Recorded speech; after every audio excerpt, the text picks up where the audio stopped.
Magandang umaga po sa inyo lahat. Hindi ko na po papatingin isa-isa ang ating mga pumunting kapwa ko lingkod bayan. No? Magandang umaga. Meron po akong nagandang speech sa inyo, pero hindi ko po dala yung salamin ko kasi bumenta na kayo na ito eh. Hindi ko na papasahin. So, magbibigay na lang po ako ng maikling mensahe. Pero bago ko po gawin yan, pwede po ba ako humingi ng isang kahilingan? Kakanta lang po tayo ng isang maiksing kanta. Okay? Alam ko itong kanta na to, alam nyo, dahil tinakanta ko ito sa simbahan. Ito po yung kantang, ang mga ibon na lumilipad. Diba? Alam yan. O kaya man yung, ang mga isda na lumalangoy. Alam yan. Pero hindi na kakantahin natin, pero paironan. Sumunod lang po kayo sa akin pagkatapos pag sinabi ko. Okay? Ang mga baka na gumagatas ay mahal ng Diyos. Di kumukupas. Ang mga baka na gumagatas ay mahal ng Diyos. Di kumukupas. Huwag ka nang malungkot. Oh, praise the Lord. Diba? Ang mga baka na nanghihina, bibigyan ni Yorme ng mga gatas. Ang mga bata na nanghihina, bibigyan ni Yorme ng mga gatas.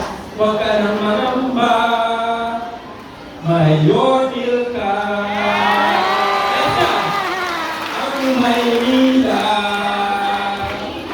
at NDA ay tumutulong. Katuwang ng Diyos. Ang Maynila at ang NDA ay tumutulong. Katuwang ng Diyos. Huwag ka nang mangamba. May Yormil ka. Galing! Pasensya na kayo napakanta ko dahil sobrang ligaya ng NDA sa nakikita namin ngayon. Isa po sa pangunahing tungkulin ng NDA ay palakasin ang gatas sa bansa. Ito pong ginagawa natin ngayon ay isa po sa tumutulong para palakasin ang gatas sa bansa. Napakaswerte ng City of Manila. Meron kayong Yorme. Maibento ko lang po sandali kung paano ko nakilala si Yorme. Nagkaroon po kami ng paglulunsad ng isang programa kung saan si Yorme po ay dumalo sa amin. Nung madinig po ni Yorme ang problema ng dairy industry, na 30 days lang po ang feeding program ng gobyerno. Pero ang ating mga magsasaka, ang mga alagang hayop nila gumagatas ng 205 days. Kaya po ang gatas tumutulog, walang bumibili, tinatapon, nasasayang. Nung madinig po ni Yorme yan, nung aming paglulunsad, kaya ako sinasabi napakaswerte nyo, ang unang pumasok sa isip na agad, tulungan ang mga batang Maynila. Ang sabi na nun, inanunsin niya, sa harap ng maraming tao, sa harap ng malalaking kumpanya, sa harap ng press, sa harap ng NDA, sa harap ng mga magsasaka. Ang sabi niya, lahat ng masasayang na gatas, kung hindi natin nila bibilin, dalhin nyo sa Maynila, bibilin ko at ipaiinom ko sa mga batang Maynila dahil ayaw ko na meron dumadanas na malnutrisyon sa batang Maynila. Nung madinig ko po yan, pasensya na Yorme nung madinig ko, ang sabi ko sa sarili ko, yeah, right. Pero hindi. Right pagkatapos ng event, actually hindi pa tapos yung event, may nakausap siya isang dairy farmer namin.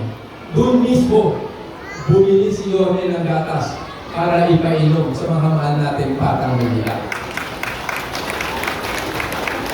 Tatlong buwan lang nakalipas ang paglulunsad na yan. Hanggang ngayon yung mga kausap namin, pinaplado pa, pinapidalize pa. Samantalang yung mayor nyo, hindi pa tapos yung event, bumili na ng gatas. Ang City of Manila, January pa lang, naglulunsad na ng milk feeding program. So kaya po, Yorme, sa City of Manila, hindi mo makakalimutan ng mga magsasaka yung ginawa mo ito. Dahil sa paggamit ng gatas, ng lokal na gatas, ng Yorme, merong mga pamilya magsasaka na tayo tinutulungan.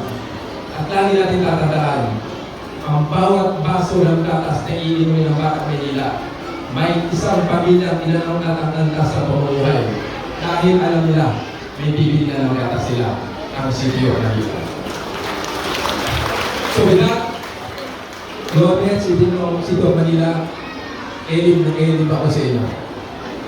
Kaya nyo naman mag-milk feeding program gamit ang imported milk, pero mas pinili nyo ang locally produced milk para makatulong sa ating mga magsasaka.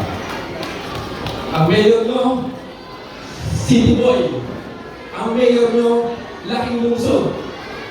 Pero may buwang sa puso niya ang mga magsasaka. So mabuhay ang mayor ng City of Manila. Mabuhay ang City of Manila. Maraming salamat. Mayor, love you. We love you, City of Manila.